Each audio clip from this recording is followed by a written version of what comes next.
What is going on, people? This is the Face Mask Podcast. My name is John Alsace, and today I wanted to get into the subject of Will Fuller. And specifically, is Will Fuller going to be on the Texans in 2021?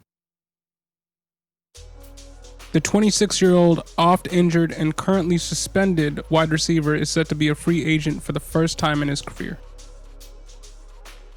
He was a player who everyone knew had that game-breaking speed that would have had Al Davis foaming at the mouth, but we'll get into my thoughts on how players with that uber speedy skill set have produced in the league in recent years. But Will Fuller was coming into 2020 set to battle it out with recent free agent acquisition Brandon Cooks for who would take the mantle of the number one wide receiver for the Houston Texans.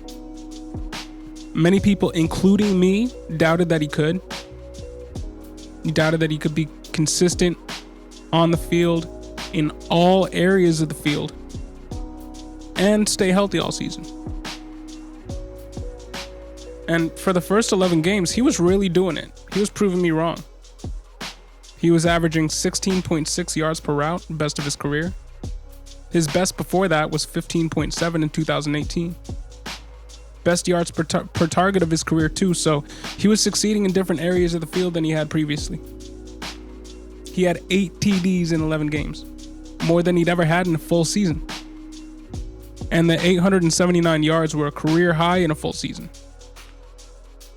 He was the wide receiver 14 in standard leagues through 11 weeks, despite having to deal with Bill O'Brien for the first 4 games of the season and having Cooks on the other side of the field putting up a pretty good season himself.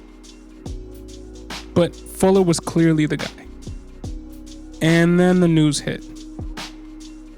He was suspended by the league for use of performance-enhancing substances, and while this is speculation, I believe that Fuller's ability to stay healthy this season is tied directly to his use of these league-banned substances. He had never played a full 16 games coming into 2019, or 2020 rather, and he had played in 41 out of 64 possible games in his career. So basically, he starts bending the rules and breaking the rules to gain an edge, and he basically turned into a completely different player.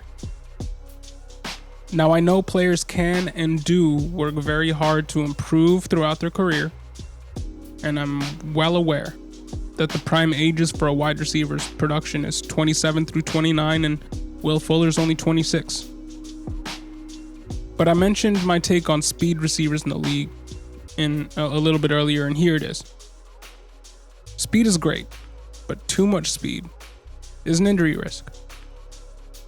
Just look at some of the quote-unquote undersized, speedy receivers who were highly touted coming into the league, only to never be healthy enough to stay on the field.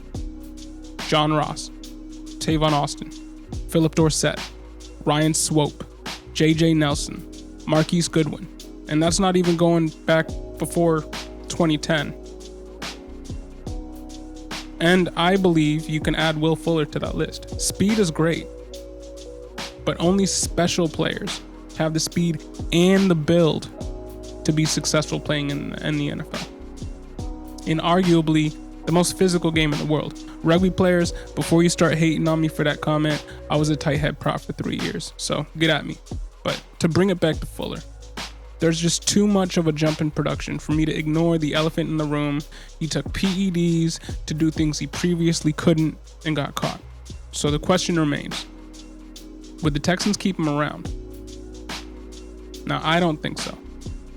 According to SpotTrack, his market value is $17 million a year. But the Texans don't have the space to sign him outright. The Texans currently have a figure of negative $20 million going into 2021. Now, this is including players like J.J. Watt, David Johnson, Randall Cobb, all players who carry a large cap hit and have been rumored to either be on the trade block or to be cut in the offseason. But wait, it gets worse. Because if the league cap in 2021 is forced to go down to $175 million from $200 due to financial fallout from the pandemic, the Texans will be roughly $55 million over the cap with their current roster. So, long story short, they're not keeping him. And they're in trouble. And I feel for Deshaun Watson because he's a top 5 QB who will likely never play with the top 5 team the way it's going for this team. Anyways, what do you guys think? Do you guys think Will Fuller will be on the Texans next season? And if not, where do you think he goes? Put your thoughts in the comment section below. This is the Face Mask Podcast. And as always, thank you for listening.